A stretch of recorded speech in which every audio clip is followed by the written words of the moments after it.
To all you Beyoncés and Lucy and Lou's, baby dolls. these dolls, get on the floor. You know what to do. Shake it. Shake it like a Polaroid picture. Like my William Hey, Shatner, shake it.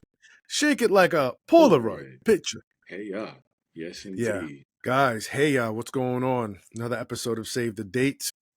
Hey, Follow daters. us at Save the Date Now. And we're excited just because we're always excited to be here talking with you guys, vibing with you guys. Today we're talking about dating collaboration, building agreements instead of expectations.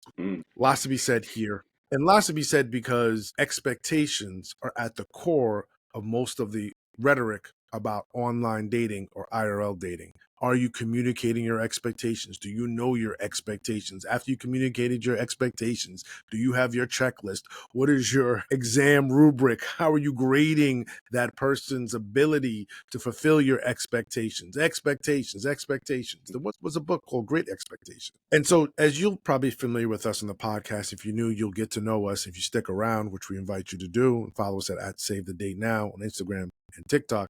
For Jay and I, we think there are many models of healthy relationships that will work for people.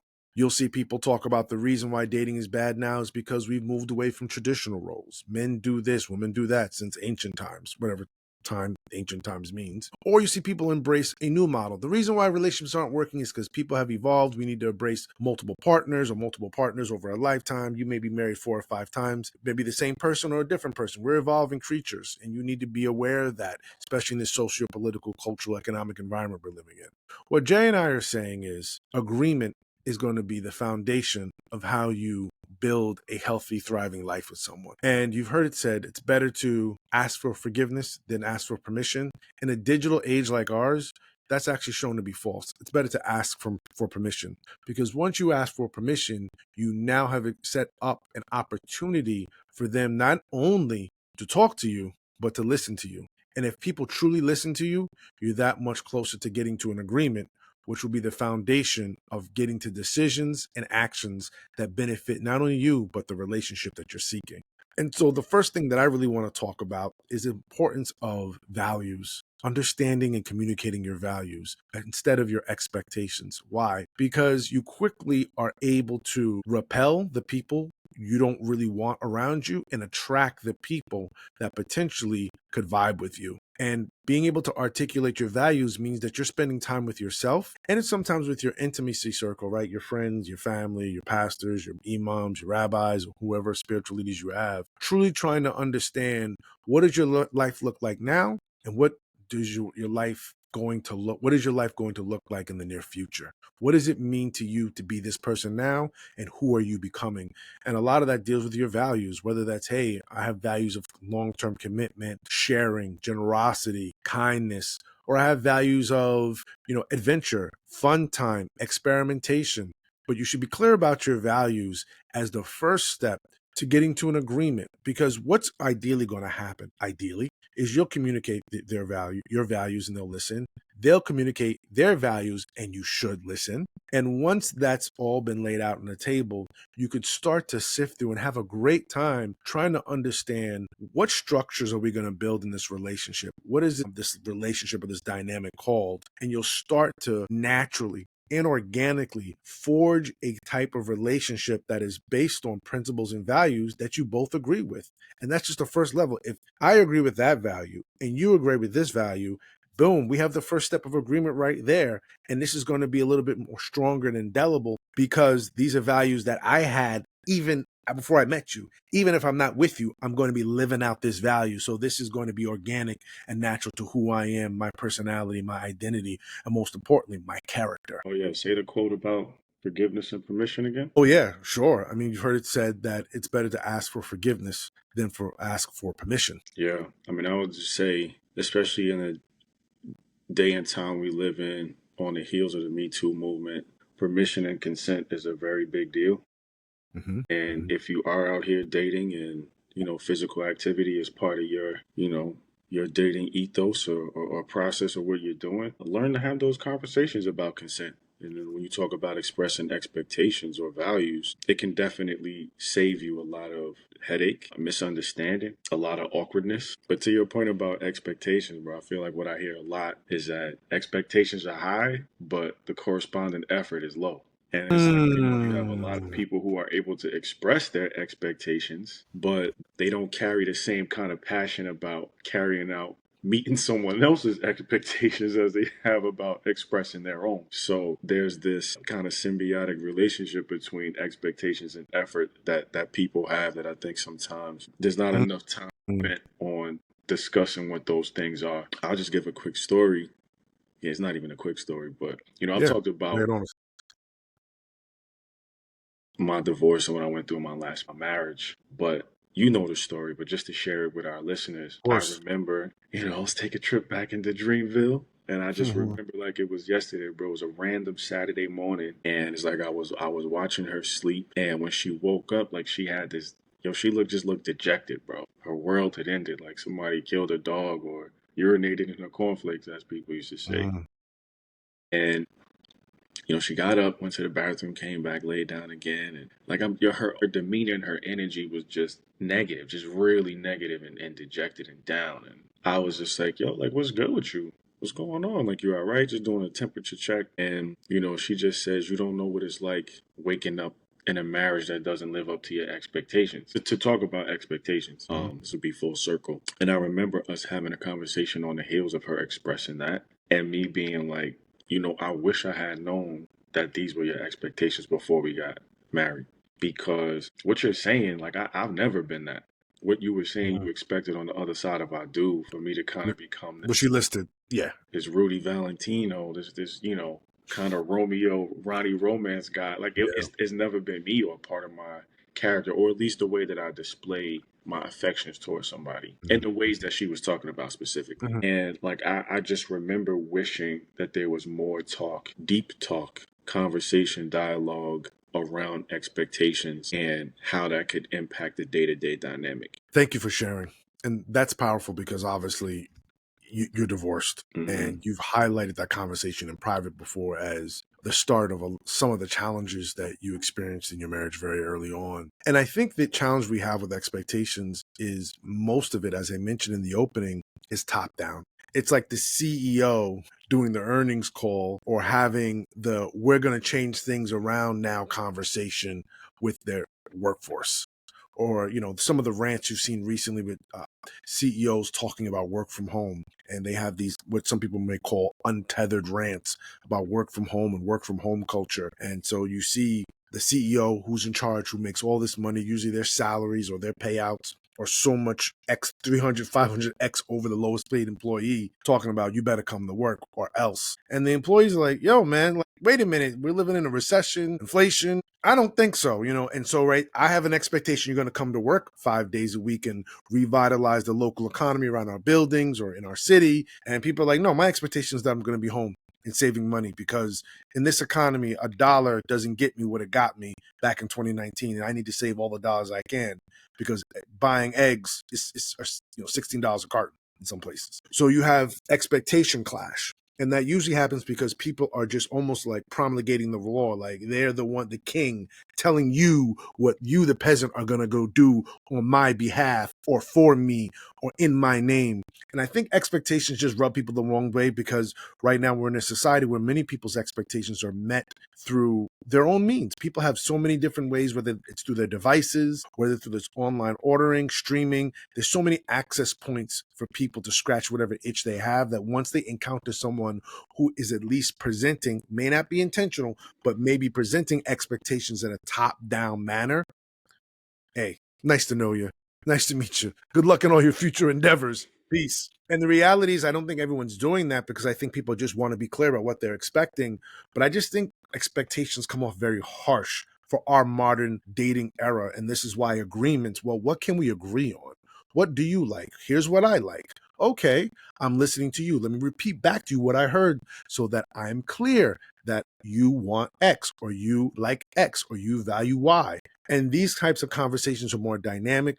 I think they're a little bit more fun. They could be adventurous. You can do it through tasks and games. There's so many different ways you can do this, but I think that it engages more of the creative self and allows people to at least open the door to their heart, let down their guard and their defenses, the turret gun they got standing outside their heart, and be like, okay, oh, that's interesting. Didn't know you like that. Oh, that's great. Oh, you love traveling as a value? So do I.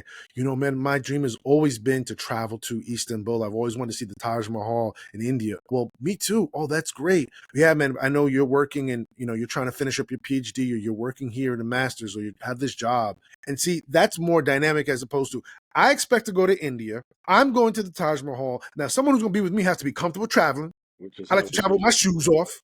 So, she expressed. yeah, comfortable with my shoes off. You better have a passport with at least 3 visas. And I know another thing. It's like, okay, nah, I'm good. Nah, this is reminding me of elementary school or reminding me of some kind of authority, you know, relationship that I've had in the past or even recently, right, with my CEO telling me to get back to work in the office. I don't need this. I'm getting it at work. I'm getting it at home. I'm getting it at my house of worship. No, thank you. Yeah, that's And I how it's think that's the expressed problem. Yeah. And I think the issue, it's, yeah. on a Go ahead. profile. That's usually how you see it expressed. Princess treatment only, or friends with benefits only, or I'm only trying to, my expectation is this. Like, I don't do coffee dates, or the expectations are expressed like that, not necessarily like Yeah. preferences. Yes. Because you could Yes. say to tell somebody, to your point, I like this, I like that. That's a preference. But Hmm. you're not telling them your ability to interact with me is based on your ability to meet this expectation of Yeah. X or to To jump fulfill through this these hoops. preference. I like this, but you don't have to be this in order for me to be around you. Yeah. Those are two totally different things. Yeah. But I think the way that it's expressed, especially like we're talking about on the apps, it is listed almost as expectations, not I, necessarily just preferences. yeah. And I think also it's nothing wrong with having expectations. Everyone has expectations. I think what the problem is how these expectations are being communicated. You know, when you spend 15 minutes in a conversation just rattling off what you expect, and I know men have been guilty of this, women have been guilty of this, everybody's been guilty of this, and just saying what you expect and how it's going to be delivered and what the color of the packaging needs to be when it shows up, and the ribbon cutting ceremony for that should be this, and then if you mix the color of the ribbon and the scissor that's going to cut the ribbon is off, then don't even give it to me. We do it in so many ways in our dating profiles, in our interactions through texting, and our interactions online, in our IRL, that most people, it just becomes white noise, I think, especially if someone thinks they can put on a face or have a gimmick where they listen enough or at least feign listening so they can get whatever they want out of you. Some people just want a free meal, some people want sex, some people want just to have a good time because they're lonely, so they just want to sit there and maybe, you know, you'll become the bane or the focus of their joke rather later on in their group chat. They don't care because they're getting their needs met while they're humoring you about following your expectations. But I think if you genuinely engage people about who they are and where you're starting with your values, you're going to get a lot more out of that experience because you ultimately would get people to open up, which is really the beginning stages of either hopefully a friendship, a good dating dynamic, or hopefully for some of us, a long-term relationship, a long-term partner. Yeah, it doesn't seem like that seems to be the focus these days. Like, I feel like just based off of what I see and hear, the transactional expectations are a lot easier to engage Mm-hmm. around and get people to execute on. But it's also those expectations are the hardest for people to admit. Mm-hmm. You know what I Mm-hmm. mean? Like, nobody wants to Yeah. say, "Hey, I just want to listen, use I your just body tonight. I just want to use your body tonight. Can I work my issues out on your body? Shout out to Dr. Regina Langley. We always quote her on the show. It just feels like nobody really wants to come out and say that. Mhm. But I've heard so many people say when somebody's just honest about what they want, it's a lot easier to engage Yeah. around. And usually those expectations or those desires are more, Yeah. They follow through. transactional Yeah. and in the transgressive way that we normally talk about Yes. it. Yeah. Yeah. Because there's a lot of people out here who got kinks that they don't want to have surface publicly or they don't want too many people to know about. So they're Hmm. happy to go and do their dirt and keep it underground and, nobody let them know. It's easy to do that and have those kind of experiences. Hmm. But Hmm. how long does that last? How long are you going to be happy doing that? Is that going to Yeah.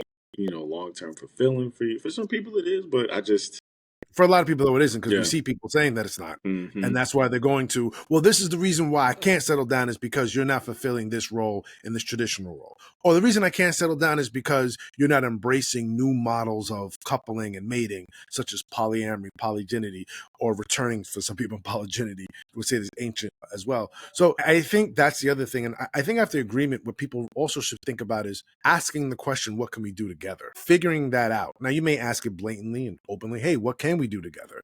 But also, you can arrive at that destination through different avenues and different channels. But ultimately, when you have a discussion of values, then you can shift the conversation to actually real, I would say, hard conversations. I don't mean hard and difficult, but something that's concrete, something that's tangible, conversations about what we can do together, which is really about actions and choices, Right. which is ultimately what you want. What But does collective planning look like for us? yes, Yeah. what does collective planning look like for us? And I just really can't stress this enough. When you spend time just asking somebody what they think, how they view their life, what are their values, questioning those values by saying, oh, wow, okay, so why is travel such a big issue for you? Someone may bring up a story of trauma. They may bring up a story of escapism. They may bring up a story of creativity. I used to write these little books when I was a kid, and I used to imagine myself in Bali or Tahiti. I had an uncle who used to work, he's an airline pilot or flight attendant. He used to tell me about all the things he used to do, and I used to love these stories. And my uncle's passed away now, and I still love to talk about. And if you build on that and say, hey, well, I like travel too for different reasons, but I've heard your stories or story, you've heard my stories or story. What can we do together about travel if we're talking about being together? How can we make travel just an essential part of our dynamic, our time together? And you see how you arrived at that as opposed to, I like travel. I need someone who's going to travel with me. Oh, if you don't want to travel, bounce. Yeah. That's a very type A way of getting to that outcome. Yeah, and it's just like how many people after listen, most people are connecting on apps during the day, but a lot of them at night. You're tired, you just had to cook yourself, you just ordered out. Maybe you went to the gym, maybe you didn't come to the gym, maybe work has you exhausted, family issues have you exhausted. You're on the apps trying to meet somebody because you're still trying to do that while you're still trying to manage your life. And the first thing you get as an interaction is some kind of loud, tankerous representation or expression rather of someone's expectation at you. That's just it ain't gonna work. It ain't Yeah. gonna work. And this is not an indictment of women or men or women. I think both sides have been guilty of it. We're just trying to provide an alternative of why we always talk about agreement and connection, because connection, when it's done right, actually just feels a lot smoother, a lot lighter, and you feel more empowered to not only do things for the other person, but to do things for yourself. Oh shit, we're talking about travel. My passport's about to expire. Let me go take care of that. I was putting it off. I'm being lazy, but this person seems super cool, and I want to be accountable to what we just talked about. And you know what? You want to be accountable? You want to be accountable because you now sharing in the responsibility because that person listened to you. And so now you're carrying more weight than you normally would if you're just carrying their baggage or bags and what they want. No, now I said I would do this. She said she would do that, or he said he would do this. I would do that. Now I'm more wrapped up in this. This is why you see in organizational psychology or in good decision making science in a business context, they talk about involving people in the decision. Hey, what do you think about this? Hmm. Hey, let me ask your advice. Simple ways of just opening doors. So if this were to happen, how would that work? And now people are giving you advice. They're getting involved, and slowly you're psychologically tethering them to the solution. And this is why some of those methods are really impactful at a business or corporate level to getting people from point A to point Z, as opposed to tomorrow, be in the conference room, be there, or be fired. Bye. Yeah. Now people are going home, they're anxious, they're becoming passive aggressive or they're becoming aggressive depending on the personality. Waste your time. So asking, now that we've got an agreement of values, how can we get agreement to action? How can we get agreement to decisions and choices? Yeah. I mean, I feel like that's a great point in theory. Sometimes that becomes hard when you do have, I guess, kind of some different ideas about how roles go, Mhm. because a lot of what I've seen online is that women appreciate a man who plans everything. You know what I mean? And for some guys, it's like, it don't take much for me to be happy. I could say, "Oh, let's go for a walk. Oh, let's go on that coffee date because I'm really just trying to talk to you and get to know you." And you could shoot that down. And or I could be like, hey, you know what? In my mind, this is how I'm thinking about it because I've done this before. As a guy, I'm like, I really want to invite her into my world. So I'm gonna suggest a place that I like to go and bring her into the kind of experience that I have. So she sees like a little bit, gets to see a little bit more about me, the kind of things that I like, the kind of places I like to go, The decor, vibe. all of that, cuisine, whatever. And because I'm feeling like I'm expected to plan everything. You plan it, you send them the plan, and then it's like, well, I don't like this food, or I don't want to go someplace like this. And maybe it's something that I should have asked from the beginning. Like, let's collectively plan the kind of time that Mhm. we want to have, because, like I said, I was just operating off the intelligence Mhm. that women appreciate a man who takes the lead, takes charge, and plan everything. Mhm. So, Mhm. I hear you, and I feel like that's a really good point about agreeing on things and talking about what collective planning looks like. I was just, saying like those are one of the scenarios where it could be kind of difficult. Yeah, and I think it may go a little bit easier if you start with that values piece that we mentioned in the outset. Yeah, because that will come out in that. Yeah, exactly. "Oh, what kind of food do you like?" "Oh, man, I love cooking." "Oh, what do you cook?" "Oh, okay, yeah." Or I really do like a man that takes the lead and does everything. Yeah, So that exactly, would have been that'll something come I out. just assumed I would have Yes, known. Yeah. exactly, that's why I think that values conversation becomes super critical, just getting to know somebody. Now, getting to the values conversation itself may be a 3rd step because now you're talking about openers and getting people to open up because you don't just, like, start texting somebody or seeing somebody at a bar Hey, and be like, what are your top five yeah, values? yeah, exactly. Like, what do you value? There's icebreakers essentially. For those who remember that term, icebreakers that you need to build in just to establish trust and show somebody you're well intentioned and that you're actually interested in having a important intentional conversation with them, whether online or offline. Which I feel like is such a finesse online. Oh yeah, oh yeah, yeah, To really try to talk about icebreakers and to establish that level of trust online when I have not seen this person. Yeah, I've seen some pictures, but I don't know if they really look like this in person, or I don't have any type of interaction with them in real life, in real time. That whole idea of building trust online is such a finesse.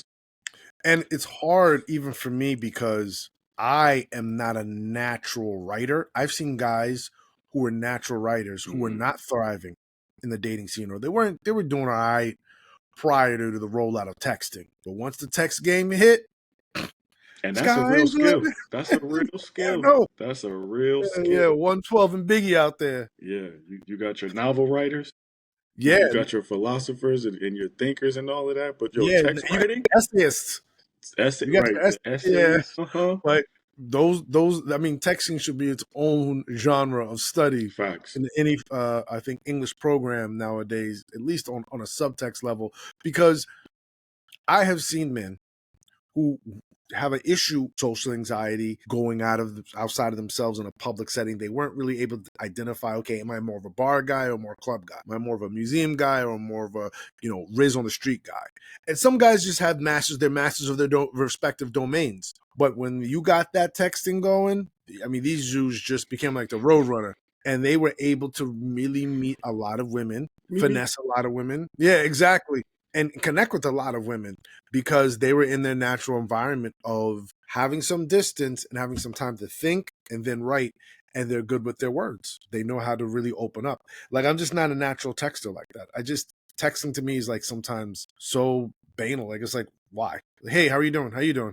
Good, good. Yo, how your kids doing? Chilling. Good. How are yours? Okay. Yeah. I mean, it's really supposed to be for more convenient, short answer talk.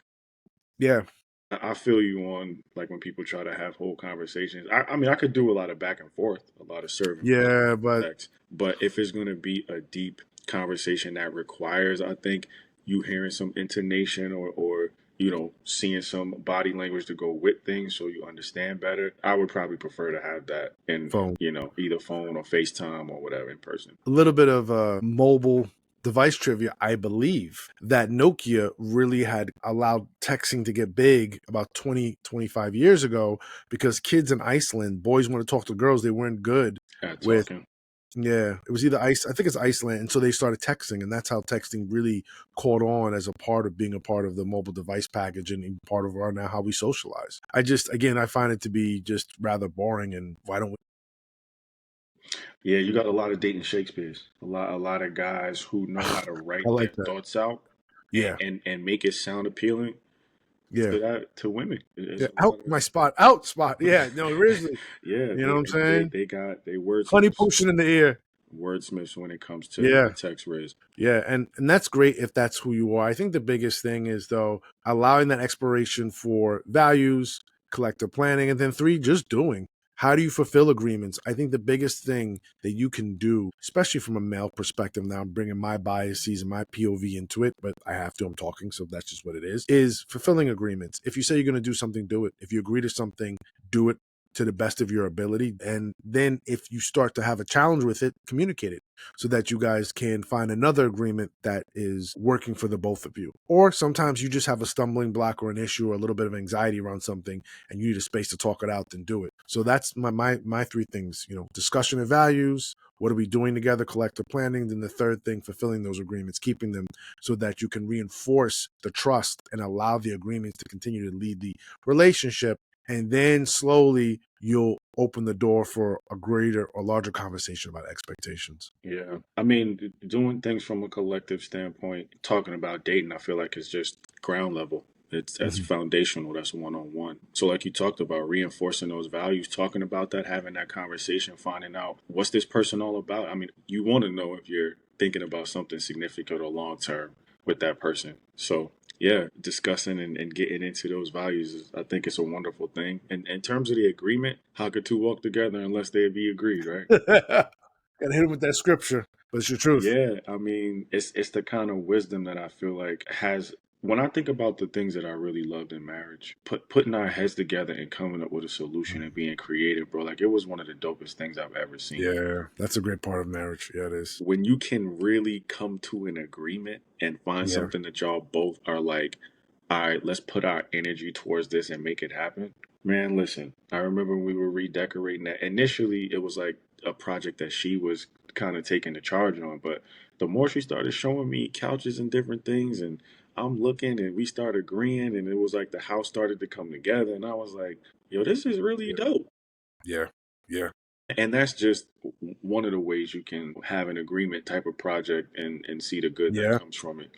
Um, yeah, man, I really like the idea of agreement and putting your heads together and problem yeah. solving. That's one of the great tenets and pillars of marriage Oh yeah, or just absolutely. relationship, period. I mean, Yeah. obviously, Friendships. friendships, business relationships. Hmm. Yeah, when two people, obviously, two heads are better than one. So when you got two people putting their energy and efforts towards something Yeah, unstoppable, they can be unstoppable. unstoppable. And on that note, thank you guys for listening. Another episode. Check us out at Save the Date Now, Instagram, TikTok, and we're always around. Looking forward to connecting with you guys. Thanks for everything. Until next episode, I'm Heath. I'm Jamie, y'all. Peace. Take care.